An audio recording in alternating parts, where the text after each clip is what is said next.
सो hi guys, कैसे हो आप लोग। उम्मीद करते हो कि आप अच्छे होंगे, स्वस्थ होंगे, मजे में होंगे और भरपूर क्लास कर रहे होंगे। चलिए आज की इस क्लास में हम बात करने वाले हैं 12th फिजिक्स चैप्टर 2 को, और इसका हम 50 ऑब्जेक्टिव प्रश्न देखने वाले हैं, क्योंकि इस क्लास से हम टोटल 95 ऑब्जेक्टिव प्रश्न लेकर आए हुए हैं, जिसमें से 50 आज की क्लास में करने वाले हैं और 45 जो है कल की क्लास में करेंगे। ठीक है, तो चलिए जल्द से जल्द आप लोग इस क्लास को ज्वाइन कर लीजिए और शेयर कर दीजिए। जितने भी स्टूडेंट जुड़े हुए हैं सभी स्टूडेंट इस क्लास को ज्वाइन कर ले और शेयर कर दें। जो लोग नए हैं वो सब्सक्राइब कर ले।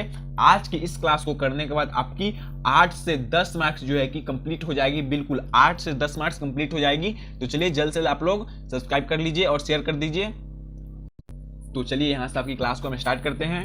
फर्स्ट प्रश्न क्या है, यदि समरूप विद्युत क्षेत्र जेड अक्ष के अनुरूप, किस अक्ष, तो जेड अक्ष के अनुरूप हो तो समविभव क्या होगा। तो जो समविभव पूछ रहा है जेड अक्ष के अनुरूप हो तो समविभव पूछ रहा है। ठीक है, अगर यहाँ पर जेड है, हम सबसे पहले देखेंगे यहाँ पर एक्स वाई जेड या फिर ए बी सी कुछ भी हो सकता है, लेकिन हम एक्स वाई जेड, यहाँ पे एक्स वाई जेड का प्रयोग किया गया तो हम एक्स वाई जेड लेंगे। ठीक है, तो यहाँ पर क्या है, यहाँ पर जेड अक्ष पूछ रहा है। कौन सा अक्ष पूछ रहा है, तो यह वाला जो जेड है इसको पूछ रहा है। तो जेड पूछ रहा है, तो जब हम जेड को हटा देंगे तो क्या बच जाएगा, एक्स वाई बच जाएगा। क्या बच जाएगा, एक्स वाई। तो यहाँ पर जो हो जाएगा एक्स वाई होगा। अगर वहीं पे आपको कहता कि नहीं एक्स वाई जेड में क्या कहता, अगर एक्स वाई और जेड में आपका जैसे रहता है यहाँ पर कि वाई रहता, ठीक है, वाई अक्ष के अनुरूप हो तो समविभव क्या होगा, तो हम क्या करेंगे, एक्स जेड करेंगे। क्या है, जो कि आपका ऑप्शन भी है, एक्स जेड करेंगे। ठीक है, अगर यहाँ पर क्या रहता, एक्स रहता, ठीक है, एक्स रहता, तो हम क्या करते, वाई जेड करते, जो कि आपका ऑप्शन बी है। तो यहाँ पर क्या है, यहाँ पर जो है आपका ऑप्शन ए है, यहाँ पर जेड अक्ष के अनुरूप हो तो समविभव क्या होगा। जब भी जेड अक्ष के पूछ रहा है तो आपका ऑप्शन ए हो जाएगा एक्स वाई तल की दिशा में। ठीक है, तो आप लोग इसको याद रखिएगा, जब भी ऐसा प्रश्न आए, यदि समरूप विद्युत क्षेत्र जेड अक्ष के अनुरूप हो तो समविभव क्या होगा। तो जब भी जेड अक्ष के जिस भी अंक के अक्ष को कहे तो उस अंक के अक्ष को हम छोड़ देंगे, बाकी का जो बच जाएगा 2 अंक उसी तल के दिशा में होगा। ठीक है, चलिए 2 नंबर देखते हैं। 2 नंबर 3 नंबर यहाँ तो कोई खास है नहीं, लेकिन देख लेते हैं एक बार क्या है, एक बार पढ़कर।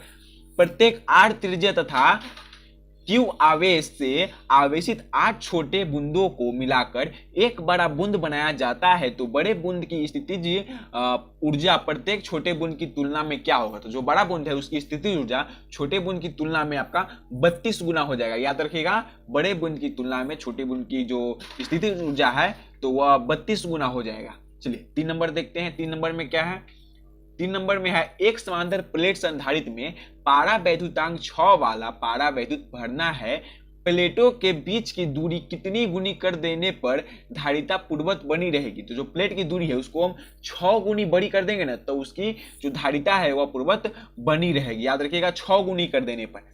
चलिए अगला प्रश्न देखते हैं क्या है। 4 नंबर जो है, एक गोलीय चालक आविष्ट किया जाता है, इसके केंद्र पर वैद्युत क्षेत्र की तीव्रता होगी। जब भी एक गोलीय चालक को आविष्ट किया जाता है तब इसके केंद्र पर वैद्युत क्षेत्र की जो तीव्रता है वह क्या होगी, तो तीव्रता जब 0 हो जाएगा, इसमें क्या हो जाएगा, 0 हो जाएगा। जब भी आपका इस प्रकार का क्वेश्चन है कि एक गोलीय चालक आविष्ट किया जाता है, क्या किया जाता है, एक गोलीय चालक को आविष्ट किया जाता है, इसके केंद्र पर वैद्युत क्षेत्र की तीव्रता जो है वह 0 हो जाएगा। चलिए अगला प्रश्न देखते हैं क्या है 5 नंबर में। 5 नंबर है, समांतर प्लेट संधारित्र के प्लेटों के बीच पारा वैद्युत पदार्थ डालने पर संधारित्र की धारिता क्या होगी, बढ़ेगी, घटेगी, अपरिवर्तित रहेगी या फिर कुछ नहीं होगा, नॉन ऑफ दीज। यह जो प्रश्न है 2010 में पूछा गया प्रश्न है। ठीक है, याद रखिएगा 2010 में यह पूछा गया प्रश्न है कि समांतर प्लेट संधारित्र के प्लेटों के बीच पारा वैद्युत पदार्थ डालने पर संधारित्र की धारिता जो है वह बढ़ती है। क्या होती है, बढ़ती है। याद रखिएगा, बढ़ती है। समांतर प्लेट संधारित्र के प्लेटों के बीच पारा वैद्युत पदार्थ डालने पर संधारित्र की धारिता बढ़ती है। चलिए आपका 6 नंबर देखते हैं। 6 नंबर में क्या है, 6 नंबर में एक एकांकी चालक के लिए निम्न में से कौन सा अनुपात अचर होगा। यह जो प्रश्न है यह भी 2010 में पूछा गया प्रश्न है। याद रखिएगा, यह भी प्रश्न जो है वह 2010 में पूछा गया प्रश्न है कि एक एकांकी चालक के लिए निम्न में से कौन सा अनुपात अचर होगा। तो कुल आवेश बट्टा विभव जो है वह अचर होगा। क्या होगा, कुल आवेश बट्टा विभव जो होता है वह अचर होता है। क्या होता है, कुल आवेश बटा विभव अचर होता है। यहाँ पर आपको ऑप्शन बगल में दे दिया गया है आंसर, इसके वजह से हम एक ही बार में आपको हम कर देते हैं, ताकि जब आप पीडीएफ ले तो आपको पीडीएफ से भी याद करने में सुविधा हो। वैद्युत क्षेत्र में किसी द्विध्रुव को घुमाने में किया गया कार्य होता है। तो वैद्युत क्षेत्र में किसी द्विध्रुव को घुमाने में जो किया गया कार्य है वह होता है W बराबर ME cost ME into 1 minus cos theta. याद रखिएगा, वैद्युत क्षेत्र में किसी द्विध्रुव को घुमाने में किया गया जो कार्य होता है वह होता है W बराबर ME 1 माइनस कॉस थीटा। चलिए अगला प्रश्न देखते हैं क्या 8 नंबर में। 8 नंबर है, यदि समरूप विद्युत क्षेत्र x अक्ष दिशा में विद्यमान है तो विभव होगा। तो यह जो प्रश्न है यह भी 2009 में पूछा गया प्रश्न है कि यदि समरूप विद्युत क्षेत्र x अक्ष की दिशा में विद्यमान है तो समविभव होगा। तो जो समविभव है वह होगा y जेड की दिशा में। याद रखिएगा क्या होगा, y जेड की दिशा में। जैसा पहले z था तो हमने एक्स जेड की एक्स वाई की दिशा में लिया, और यहाँ पर x है तो हम क्या ले रहे हैं y जेड की दिशा में। तो याद रखिए जो भी अंक रहे उस अंक को यहाँ पर छोड़कर बाकी का जो रहेगा उसको हम ले लेंगे। तो यहाँ पर x था तो x के छोड़कर y जेड है तो y जेड तल की दिशा में हो जाएगा। चलिए अगला प्रश्न देखते हैं क्या है। 9 नंबर में है, 5 सेंटीमीटर त्रिज्या का एक धातु का खोखला गोला इस प्रकार आवेशित किया गया है कि इसके पृष्ठ पर विभव 10 वोल्ट गोले के केंद्र पर विभव क्या होगा। तो जब भी 10 वोल्ट जो केंद्र है यहाँ पर तो 10 वोल्ट ही होगा। क्या होगा, 10 वोल्ट ही होगा। क्या है, 5 सेंटीमीटर त्रिज्या का एक धातु का खोखला गोला इस प्रकार आवेशित किया गया है कि इसके पृष्ठ पर विभव 10 वोल्ट गोले के केंद्र पर विभव क्या होगा। तो जो विभव है वह 10 वोल्ट ही होगा। यह जब हम बोर्ड पर आएंगे तो आपको हम प्रूव करके और समझाकर बता देंगे। अभी तो यहाँ पर देख रहे हैं पीडीएफ आपके अपने लैपटॉप स्क्रीन पे है तो आप ऐसे ही देख सकते हो। चलिए अगला देखते हैं। 5 माइक्रोफैराड धारिता वाले संधारित्र को 20 किलो वोल्ट तक आवेशित करने में आवश्यक ऊर्जा का मान क्या होगा। तो क्या कह रहा है, 5 माइक्रोकूलम। यहाँ पे जो U है इसको भी हम ऐसे ही माइक्रोकूलम लिखते हैं या फिर हम माइक्रोकूलम ऐसे भी लिखते हैं। ठीक है, तो आप इसको याद रखिएगा, यह जो है ना ऐसे M की तरफ हो जाता है। ठीक है, और यहाँ पर U भी है, दोनों सेम ही होता है। तो माइक्रोकूलम इस चिन्ह को जो हम कहेंगे F से पहले वाला जो U की तरह चिन्ह है उसको माइक्रो कहते हैं। माइक्रोकूलम माइक्रो कहते हैं। तो क्या है, म्यू। ठीक है, उसको म्यू कहते हैं, माइक्रो नहीं म्यू कहते हैं। माइक्रो म्यू वही हुआ लेकिन उसको म्यू कहते हैं। याद क्या कहते हैं, म्यू कहते हैं। तो 5 म्यू फैराडे धारिता वाले संधारित्र को 20 किलो वोल्ट तक आवेशित करने पर आवश्यक ऊर्जा का मान जो है वह क्या होगा। तो आवश्यक जो ऊर्जा होगा उसका होगा 1 kg होगा। ठीक है, क्या होगा, 1 kg होगा। इसको जब हम सॉल्व करेंगे आपको बोर्ड पर, जब भी हम बोर्ड पर आएंगे जो भी न्यूमेरिकल टाइप का क्वेश्चन है उन सभी को हम बोर्ड पर बताएंगे। और यहाँ पे स्पेस नहीं है कि यहाँ को हम बना पाए तो हम उसको हम बोर्ड पर बना देंगे। तो याद रखिएगा कि 5 माइक्रोफैराडे धारिता वाले संधारित्र को 20 किलो वोल्ट तक आवेशित करने में आवश्यक ऊर्जा का मान होगा जो होगा 1 kg। चलिए अगला प्रश्न देखते हैं क्या है। 11 नंबर में है, यदि दो आवेश की दूरी बढ़ा दी जाए तो आवेश की विद्युत स्थितिज ऊर्जा का मान। जब भी हम दो आवेश की दूरी को हम बढ़ाएंगे तो उसके जो स्थितिज ऊर्जा का मान जो होता है वह बढ़ भी सकता है घट भी सकता है। क्या होगा, बढ़ भी सकता है घट भी सकता है। आपका ऑप्शन डी हो जाएगा कि जब भी हम दो आवेश की दूरी बढ़ाएंगे, दो आवेश है उसको हम अलग अलग बढ़ाएंगे, उसकी दूरी बढ़ाएंगे तो उसका जो विद्युत स्थितिज ऊर्जा है का मान जो है वह बढ़ सकता है और घट भी सकता है। चलिए अगला प्रश्न देखते हैं क्या है 12 नंबर में। 12 नंबर है आपका, किसी संधारित्र की धारिता व्युत्क्रमानुपाती होती है। मतलब कि संधारित्र की जो धारिता होती है वह व्युत्क्रमानुपाती होती है। किसके व्युत्क्रमानुपाती होती है, तो वह होती है प्लेटों के बीच की मध्य के पारावैद्युतांक के व्युत्क्रमानुपाती होती है। किसकी होती है, प्लेटों के बीच की मध्य के पारावैद्युतांक के पारावैद्युतांक के व्युत्क्रमानुपाती होती है। चलिए अगला जो है 13 नंबर में, 13 नंबर जो प्रश्न है वह है चित्र का। ठीक है, चित्र में प्लेट ए पर आवेश होगा। तो यह जो प्रश्न है चित्र में प्लेट ए पर आवेश होगा तो इसको भी समझाना पड़ेगा, लेकिन इसका जो होगा 10 माइक्रोकूलम होगा। क्या होगा, 10 माइक्रोकूलम होगा। याद रखिएगा, या जब भी इस तरह का चित्र आए तो इसमें 10 माइक्रोकूलम हो जाएगा।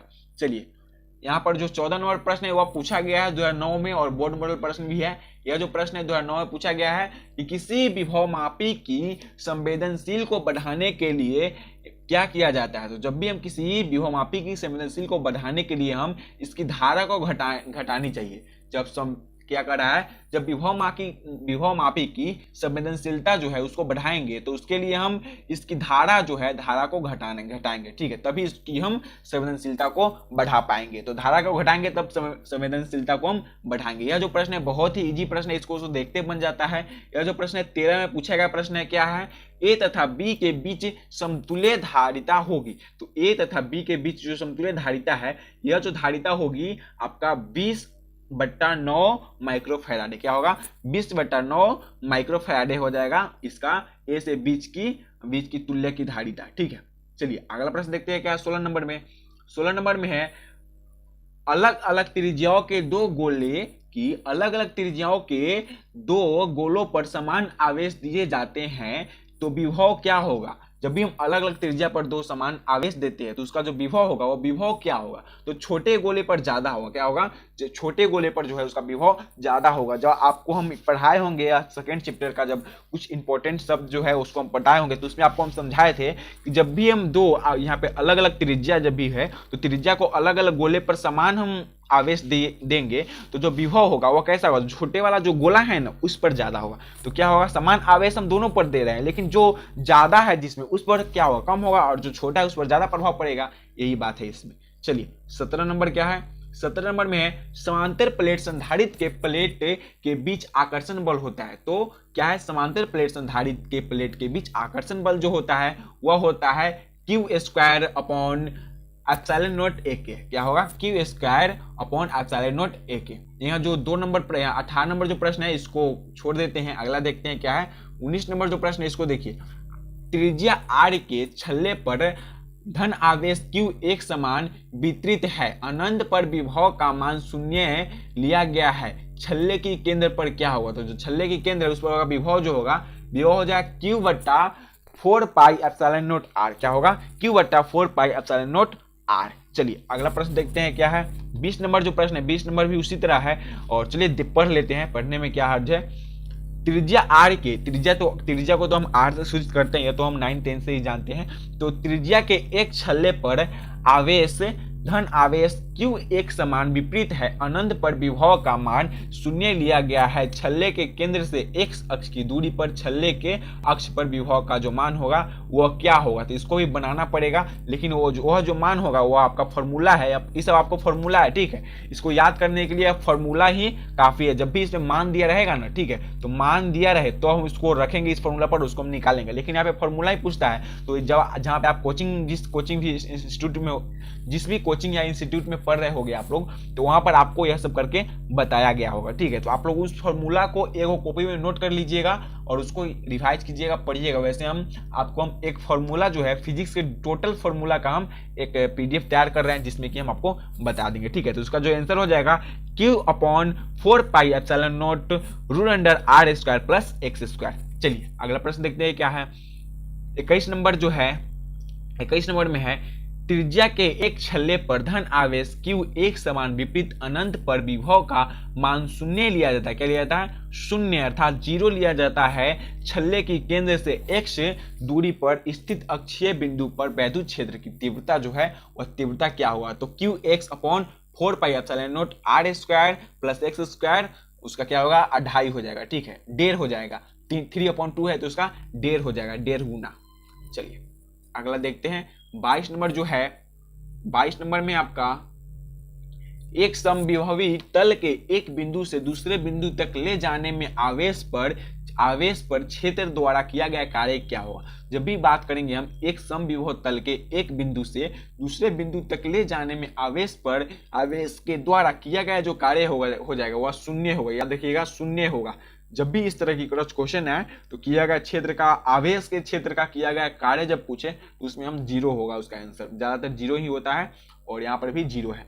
चलिए 23 नंबर जो है, 23 में है विद्युत क्षेत्र में एक विद्युत का आघूर्ण P वेक्टर बराबर PI है, इसकी स्थितिज ऊर्जा होगी, जो इसकी स्थितिज ऊर्जा है वह 0 होगी। जैसा अभी हमने बताया है इसकी स्थितिज ऊर्जा 0 होगी। क्या है, P वेक्टर बराबर PI है तो इसकी स्थितिज ऊर्जा जो है वह 0 होगी। चलिए अगला प्रश्न क्या है, यह जो प्रश्न है इसका आंसर तो चलिए देख लेते हैं क्या चाहिए। उसमें x अक्ष पर x बराबर 0 पर Q तथा x बराबर A पर 2Q आरेख है, विभव V का मान जो होगा, तो विभव V का मान क्या होगा, तो x अपरिभाषित पर होगा, x जो होगा अपरिभाषित पर होगा, ठीक है। चलिए अगला प्रश्न देखते हैं 25 नंबर में।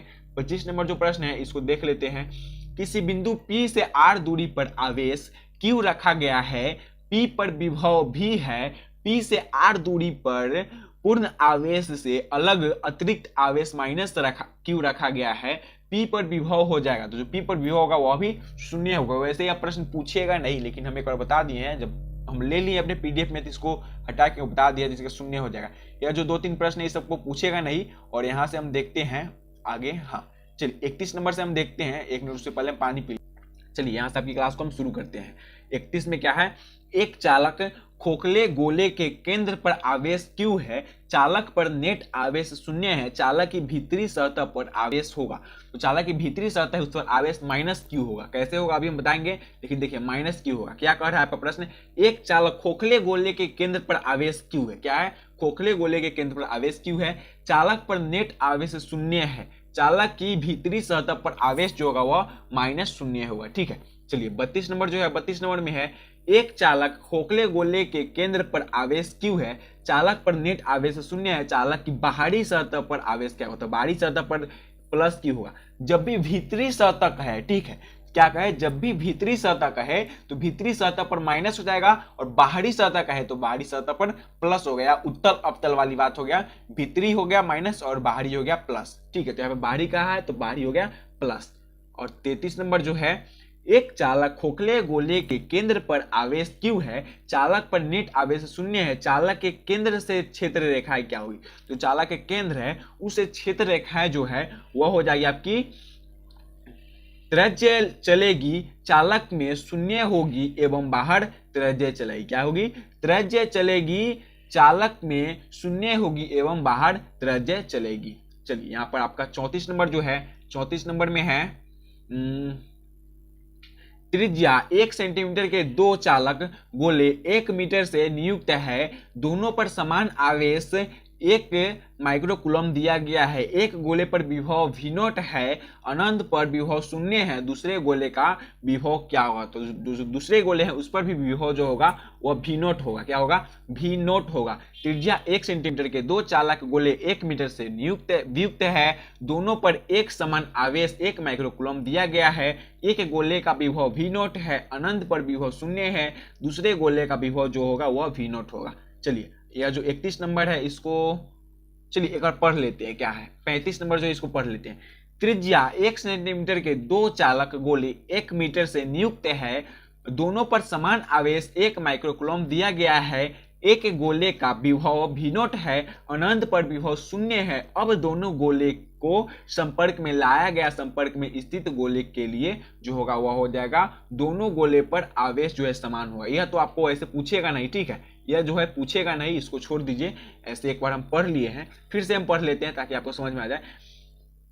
त्रिज्या 1 सेंटीमीटर के दो चालक गोले 1 मीटर से वियुक्त है। क्या है, 1 मीटर से वियुक्त है, दोनों पर समान आवेश 1 माइक्रोकूलम दिया गया है, एक गोले का विभव V0 है, अनंत पर विभव 0 है। अब दोनों गोले के संपर्क में लाया गया, संपर्क में स्थित ऊर्जा स्थित गोले के लिए क्या होगा, तो दोनों गोले पर आवेश समान होगा। चलिए अगला प्रश्न देखते हैं। क्या है 36 नंबर जो है, 36 नंबर में है, यदि एक प्रोटॉन को एक दूसरे प्रोटॉन के नजदीक लाया जाता है तो उसकी स्थितिज ऊर्जा, तो जब भी हम एक प्रोटॉन को दूसरे प्रोटॉन के नजदीक लाएंगे तो उसकी स्थितिज ऊर्जा जो है वह बढ़ेगी। याद रखिएगा, एक प्रोटॉन को दूसरे प्रोटॉन के नजदीक लाएंगे तो उसकी स्थितिज ऊर्जा बढ़ेगी। ठीक है, चलिए अगला प्रश्न देखते हैं 37 नंबर। 37 नंबर क्या है, यदि 1000 बूंदे समान आकर एवं जिसके प्रत्येक की धारिता 5 माइक्रोफैराडे मिलकर एक बड़ी बूंद बनाती है तो बड़ी बूंद की धारिता क्या होगी,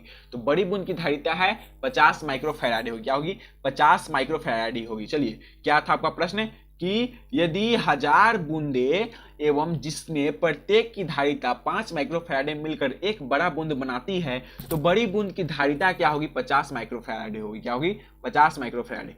चलिए 38 नंबर जो है, दिए गए चित्र में प्लेट X पर आवेश होगा। जो दिया गया चित्र है यह जो है 2011 में पूछा गया प्रश्न है, तो जो दिया गया चित्र है उस पर प्लेट X का जो है आवेश क्या होगा, तो प्लेट X का जो आवेश होगा -20 माइक्रोकूलम होगा। क्या होगा, -20 माइक्रोकूलम होगा। याद रखिएगा, -20 माइक्रोकूलम।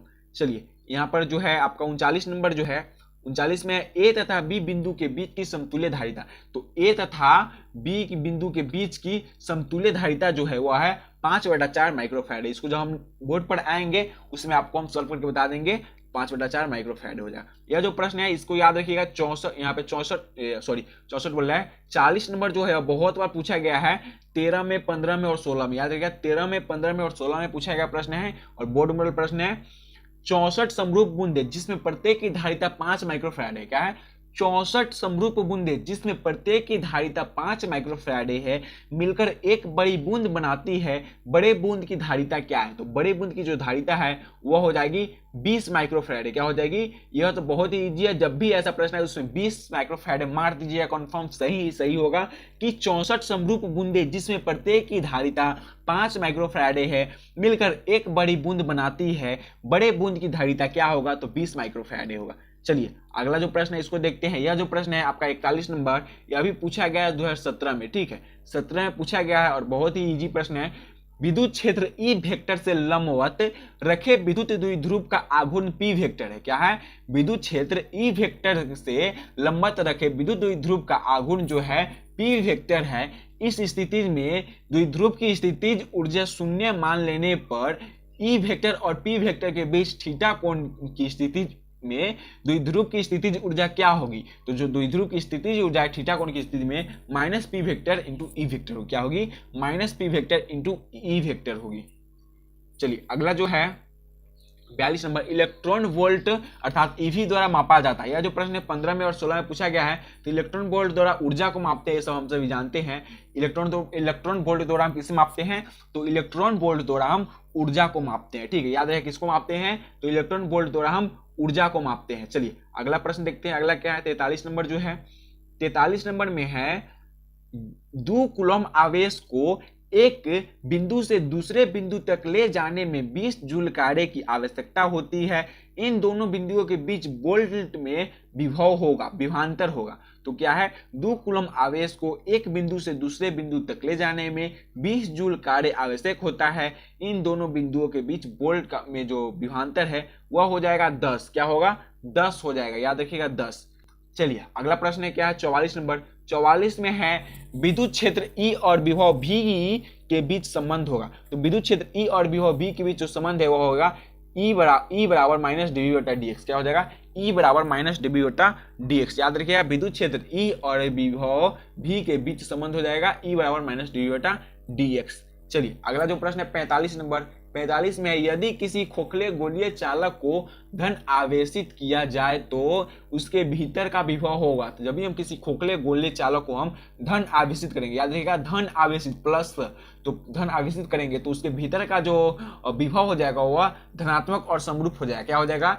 धनात्मक और समरूप हो जाएगा। जब भी हम किसी खोखले गोलीय चालक को हम धन आवेशित करेंगे तो उसका विभव जो होगा धनात्मक और समरूप हो जाएगा।